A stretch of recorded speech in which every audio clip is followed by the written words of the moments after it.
देखिए, अब से आपको तो डेली एमसीक्यू आपको मिल रहा है, विभिन्न प्रकार के जितने भी मैगजीन्स आ रहे हैं, ठीक है? सो ये पहला प्रश्न है, in the contest of the recent bilateral announcement between the India and Italy.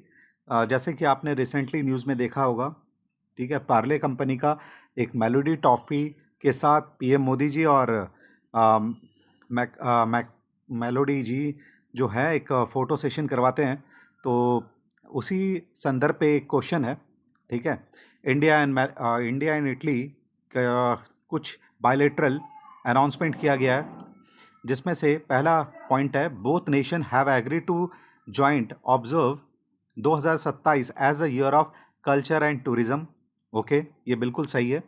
Okay, ये बिल्कुल सही है स्टेटमेंट।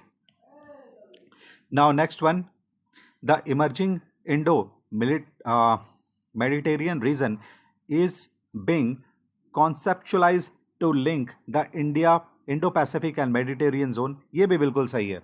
सो इसलिए 1 and 2 both are the correct.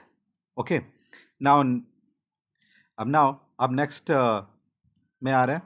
यहाँ पर आप देख सकते हैं, ये हिंदी फॉर्म में लिखा हुआ है, जो कि यहाँ पर आप देख सकते हैं स्क्रीन पे। PM Modi ji and Melody ji यहाँ पर बायलैटरल डायलॉग्स के लिए दोनों यहाँ पर मौजूद हैं। ओके, नाउ नेक्स्ट, इसका करेक्ट आंसर हो जाएगा सी। इसका करेक्ट आंसर हो जाएगा C, both are the correct. Okay, now next one, अब आ जाइए सेकंड नंबर। देखिए, ये काफ़ी ज़्यादा चर्चित में रहा कल। International Booker prize 2026 was recently awarded to the novel Taiwan traveller, who is the author of the history book. तो मैं आपको बता दूं, जो इनके जो ऑथर हैं उनका नाम है यांग स्वांग जी। देखिए, ये जो बुक है ये मैंडेरियन लैंग्वेज में लिखा हुआ है, और हिस्ट्री में ये पहली बार हुआ है कि मैंडेरियन लैंग्वेज को इतना बड़ा सम्मान मिला। और जो यहाँ पर जो इनके बगल में जो आप देख रहे हैं, ये है लिन किंग। लिन किंग का संदर्भ ये क्या किए हैं कि ये जो ताइवान ट्रैवलर बुक जो है, इसको इंग्लिश में कन्वर्ट किए हैं। इनका नाम क्या है? लिन किंग। ओके, सो इनके जो ऑथर कौन है, वो है यांग स्वांग जी। ओके, नाउ नेक्स्ट आ जाइए। हाल ही में किस उपन्यास, ऑब्वियसली बात है ये हिंदी फॉर्म में लिखा हुआ है, यहां पर होगा Taiwan traveller. Okay, now next, with reference to the initiative she mart recently highlighted by the central government. देखिए, शी मार्ट जो है विलेज लेवल पे या एक तरह का स्टार्टअप किया गया है, ताकि वुमेन्स को इन्हेंसमेंट किया जाए इंटरप्रेन्योरशिप के लिए। ओके, और एक तरह का वुमेन लीड इन इकोसिस्टम तैयार किया जाए, ताकि वो मार्केटिंग में पार्टिसिपेट कर पाएँ। सो यहाँ पर आप देख सकते हैं स्टेटमेंट 2 जो है बिल्कुल करेक्ट है। ओके, स्टेटमेंट 2 है बिल्कुल करेक्ट है, लेकिन यहाँ पर देख रहे हैं आप कि it is a initiative organised by the ministry of women and child development. तो यहाँ पर मिनिस्ट्री ऑफ चाइल्ड डेवलपमेंट नहीं होगा, ठीक है? मिनिस्ट्री ऑफ चाइल्ड डेवलपमेंट नहीं होगा। इसका करेक्ट आंसर क्या हो जाएगा? इसका करेक्ट आंसर हो जाएगा rural and development. Okay, rural development, rural development हो जाएगा, ठीक। सो इसलिए स्टेटमेंट 1 जो है वो इनकरेक्ट है। यहाँ पर जो होगा ministry of women child development की जगह रूरल डेवलपमेंट होगा। तो इसीलिए only B are the correct one, ठीक है? इसको आप स्क्रीनशॉट ले लीजिए। नाउ नेक्स्ट,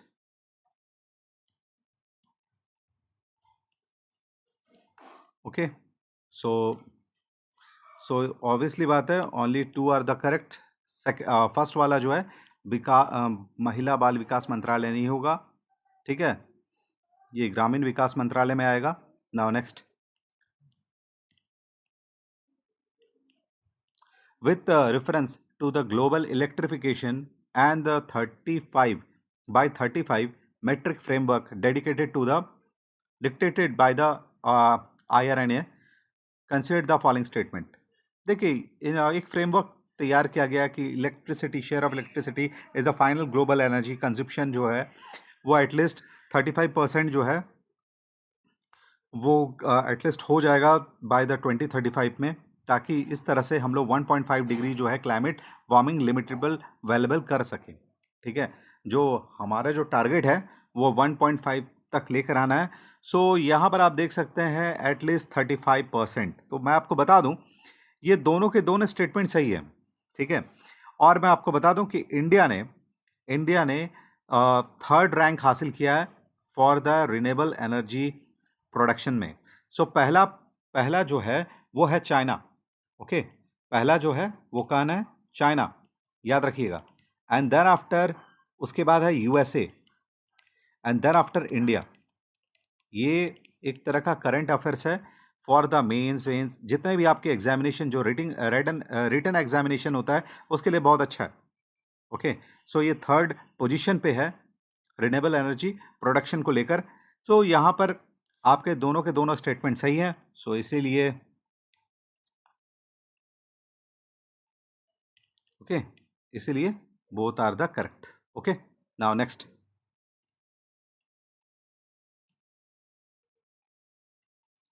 देखिए अच्छा ये तो हिंदी में है तो इसलिए ऑब्वियसली बात है बोथ आर द करेक्ट होगा, ठीक है। Both are the correct. Now next one, यहाँ पर आप देख सकते हैं with the reference to the recent dividend announcement by the RBI. देखिए आरबीआई ने अभी अभी हाल ही फिलहाल एक अप्रूव किया है, ठीक है, 2.87 लाख करोड़ रुपीस जो कि सेंट्रल गवर्नमेंट को दिया। वो क्यों दिया? क्योंकि वो डिविडेंड है, सरप्लस है भाई, एक तरह का गेन हुआ आरबीआई के थ्रू से। सो इसलिए उसने क्या किया, सेंट्रल गवर्नमेंट को पेमेंट मतलब पेड कर दिया। So RBI total balance sheet expanded by the over 20% to reach approximate 91.97 lakh crore. ये भी बिल्कुल सही है, ठीक है। सो यहाँ पर है 1 and 2 both are the correct, ठीक है। ये बहुत अच्छा अचीवमेंट है। नाउ नेक्स्ट वन, यहाँ पर आप देख सकते हैं ये स्क्रीन पे कौन है? ये संजय मल्होत्रा जी हैं जो कि गवर्नर है आरबीआई के। Now next, both are the statement are the correct.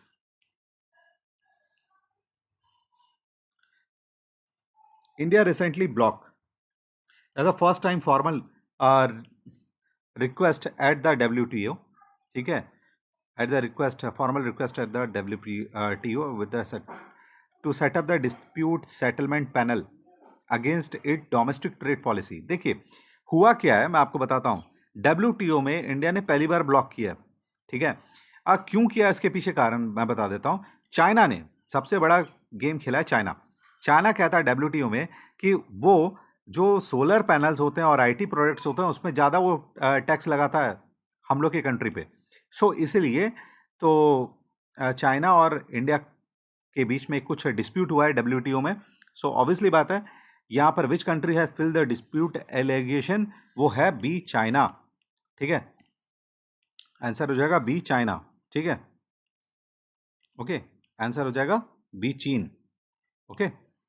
Now next one, अब यहां पर आप देख सकते हैं according to the data analytic from the ministry of corporate affairs cited by the corporate tracking agency, which country lead the pack to the registering the highest number of new foreign firms। देखिए हमारे India में actually global market हो चुका है, बहुत बड़ा market है।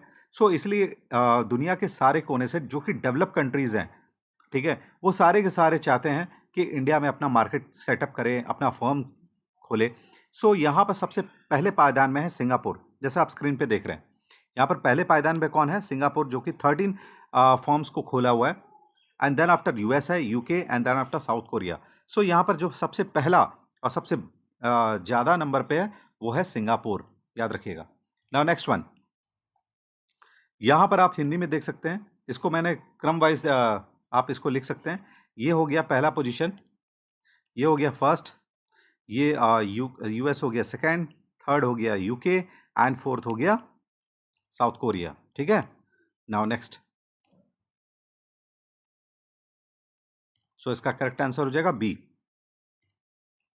Now next, consider the following statement regarding the latest RBI economic assessment report release in the May 2026। आखिर ऐसा क्या है भाई असेसमेंट रिपोर्ट में? इंडिया जो है near term outlook faces supply side risk and weather uncertainty.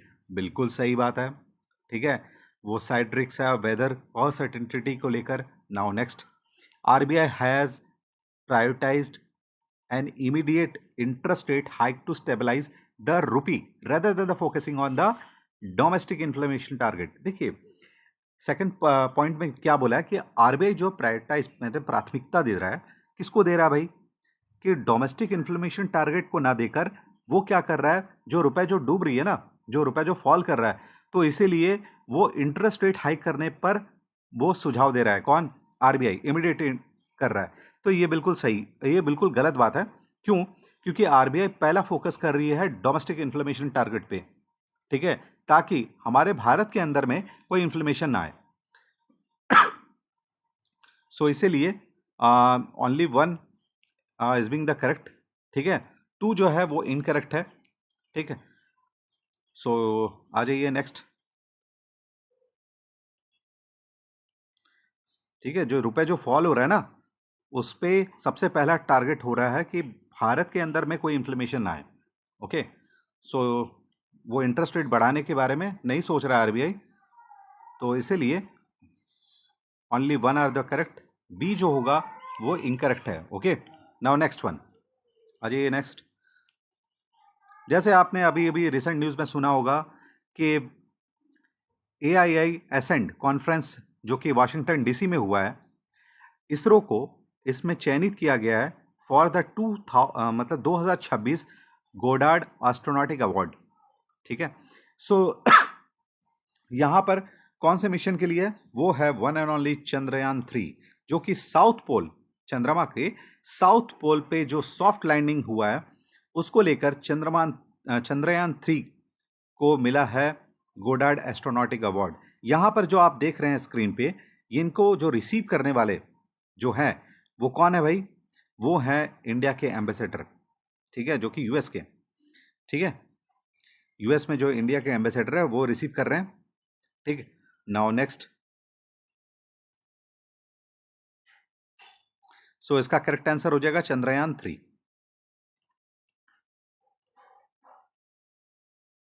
The DRDO recently achieved a major thermodynamic milestone by successfully completing 1200 second endurance test, जो कि एक्टिवली कूल्ड स्क्रैमजेट कंबस्टर है, ठीक है। तो इसकी जो मैक थ्रेशोल्ड है वो कितनी है भाई? वो है मैक 5। ये बहुत बड़ा अचीवमेंट है DRDO के द्वारा, ठीक है, वो है Mac 5। Now next,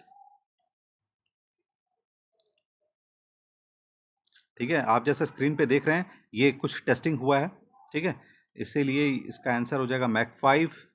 now next one, now NASA Terra Aqua satellite, जो कि यूरोपियन स्पेस एजेंसी सेंटिलियन-2 कैप्चर करता है एक massive underground submarine volcanic eruption को, ठीक है, जिसे हम लोग कहते हैं टाइटन रिज नाम दिया जाता है। तो बताइए ये कहाँ पर इरप्शन हुआ है? तो ये हुआ है बिस्मार्क सी पे, आप जैसे स्क्रीन पे ही देख रहे हैं, ये कहाँ पर हुआ है? बिस्मार्क सी पे, जो कि पपुआ न्यू गिनिया के नॉर्दर्न साइड पे है। ओके, यहाँ पर आप जैसे देख रहे हैं ये ज्वालामुखी यहाँ पर फटा है। ओके, तो इस जगह पर आपका ये रहा वो ज्वालामुखी। ओके, आप ये स्क्रीन पे देख रहे हैं, ये रहा वो ज्वालामुखी, ठीक है, ये देखिए ये है वो ज्वालामुखी जो कि बिस्मार्क सी के बीचों बीच फटा है। नाउ नेक्स्ट वन आ जाइए, स्पेस एक्स कंडक्ट करता है मेजर टेस्ट फ्लाइट को लेकर, ठीक है, जो कि टेक्सास से लॉन्च होता है। ये क्या करता है? ये स्टारलिंक सैटेलाइट को लॉन्च करता है, याद रखिएगा, ये क्या करता है? ये स्टारलिंक सैटेलाइट को लॉन्च करता है। तो कितना करता है? वो है 20+, यानी कि 20 स्टारलिंक सैटेलाइट को यहाँ से लॉन्च करता है for the space x mission में। नाउ नेक्स्ट रिसेंटली न्यूज़ है, ठीक है, सो यहाँ पर आप देख सकते हैं वो स्टारलिंक मार्क उपग्रह, ठीक है, सो यहाँ पर आप देख सकते हैं ये होगा option C are the correct. Now next next option पे आ जाओ, क्वेश्चन पे आ जाओ। देखिए यहाँ पर वो कह रहे हैं कि Narendra Modi ji, PM Modi distributed over 51,000 appointment letter, ये आज का डेट है, ठीक है, 23 मई का, जो कि रोजगार मेला हुआ। ये कौन सा रोजगार मेला हुआ? ये है 19वां रोजगार मेला हुआ, जिसमें 12 लाख कैंडिडेट्स को एक तरह का नियुक्ति पत्र दिया जाएगा, ठीक है। नाउ नेक्स्ट वन, यहाँ पर आप देख सकते हैं ये है 19, ठीक है, 19वां संस्करण हुआ है रोजगार मेला का, ठीक है। आप जैसे ये लगता है 2024 चला गया, ठीक है, यहाँ पर स्क्रीन पे 2024 हो गया, ठीक है, ये दूसरा वाला स्क्रीनशॉट आ गया, ठीक है। नाउ नेक्स्ट वन, यहाँ पर आप देख सकते हैं India officially sign a bilateral accession protocol in Geneva to accelerate the integration with the developing nation, ठीक है। तो आखिर बताइए कौन से अफ्रीकन नेशन के साथ इन्होंने बायलैटरल किया है, तो वो है इथोपिया। याद रखिए, झंडा आप देख लीजिए, फ्लैग देख कर आप बता सकते हैं ये है इथोपियन फ्लैग। तो इथोपिया के साथ उन्होंने WTO में एक तरह का फुल मेंबरशिप लाने का एक प्रयास किया है, ठीक है, जो कि बायलैटरल रिलेशनशिप है इंडिया एंड इथोपिया के बीच में। नाउ नेक्स्ट, यहां पर आप देख सकते हैं, ठीक है, बायलैटरल रिलेशनशिप हुआ है इसके बीच में इथोपिया। नाउ नेक्स्ट वन, आ जाइए, यहां पर आप देख सकते हैं marine biology field network tackle by the down to earth report के अनुसार जो हीट स्ट्रेस डिस्टर्ब कर रहा है internal fluid ventilation system in sensitive marine species को लेकर, ठीक है, तो proving the high fatal as a critical temperature threshold. तो आखिर बताइए क्रिटिकल टेम्परेचर थ्रेशोल्ड कितना रखा गया है, वो है 37 डिग्री सेंटीग्रेड। याद रखिएगा, वो है 37 डिग्री सेंटीग्रेड, ठीक है, ये एक तरह का थ्रेशोल्ड रखा गया है मैरीन स्पीसीज को लेकर, ठीक है। नाउ नेक्स्ट, यहाँ पर क्या हो जाएगा 37 डिग्री सेंटीग्रेड, ठीक है। ओके, नाउ नेक्स्ट वन, आ जाइए, आप इसको हिंदी में पढ़ लीजिए, ठीक है, आसानी होगा, इसलिए मैं इंग्लिश और हिंदी दोनों दे रहा हूँ। अब यहाँ पर क्या बोला है, इंडिया पावर सेक्टर जो है वो grid operator successfully handle to all the time record the peak power demand. Obviously बात है, इंडिया जैसे ग्रोथ करेगा, इंडस्ट्रियलाइजेशन होगा, तो पॉपुलेशन भी बढ़ रही है, तो ऑब्वियसली बात है पावर डिमांड बढ़ेगा। तो यहाँ पर जैसे बोला गया 270.8 गीगावाट का जो डिमांड है मई 2026 पे। सो यहाँ पर जो पीक लोड पे रिन्यूएबल एनर्जी का मिक्सिंग कितना रखा गया है, तो वो है 34%। याद रखिएगा, रिन्यूएबल एनर्जी का कितना रखा गया है, वो है 34%। नाउ नेक्स्ट वन, आ जाइए, ठीक है, यहां पर क्या हो जाएगा 34%। Now next one, next question, अब जैसे यहां पर बोला गया है based on the recent global climate policy data track by the down to earth and global carbon pricing जो फ्रेमवर्क किया गया expanded to cover the what total of the greenhouse gas emission. देखिए global greenhouse emission का total percent में कितना रखा गया है, वो है 29%। याद रखिएगा, ठीक है, वो कितना है 29%, ठीक है। नाउ नेक्स्ट वन, यहाँ पर आप हिंदी में भी देख सकते हैं, डाउन टू अर्थ द्वारा ट्रैक किए गए हालिया वैश्विक जलवायु नीति के आंकड़े के आधार पर वैश्विक कार्बन मूल्य निर्धारण ढांचे का विस्तार वैश्विक ग्रीन हाउस गैस उत्सर्जन के कुल प्रतिशत को कवर करने के लिए कितना रखा गया है, वो है 29%, ठीक है। नाउ नेक्स्ट वन, ठीक है, अब आ जाइए 18वां प्रश्न। 18वां प्रश्न में बोला गया according to the critical evolution Lancet health data जो कि पब्लिश किया गया है डाउन टू अर्थ के द्वारा। तो देखिए ये एक्चुअली क्या बोला है इंडिया पब्लिक स्पेंडिंग को लेकर, वो कहता है कि इंडिया का जो हेल्थ बजट है ना वो बहुत ज़्यादा है, रिन्यूएबल एनर्जी सब्सिडी से भी ज़्यादा है। इंडिया का जो हेल्थ बजट है वो ऑफिशियली बहुत ज़्यादा है as compare to the renewable energy subsidies से। तो यही एक पॉइंट है जो कि ए बोला गया है, ठीक है, लैंसेट के द्वारा, कि भारत का स्वस्थ बजट आधिकारिक तौर पे उसके कुल नवीकरणीय ऊर्जा निवेश से अधिक हो गया है, ठीक है, यही उसका स्टेटमेंट है, ठीक है। सो आज के लिए इतना काफ़ी है, फिर हम लोग कल मिलते हैं एक नए सीरीज के साथ, ठीक है, डेली MCQ नए नए टॉपिक्स के साथ जो कि आपके करंट अफेयर्स से रिलेटेड होगा। और जितने सारे मैगजीन है आपको सारा का सारा डेली MCQ आपको प्रोवाइड किया जाएगा, ठीक है।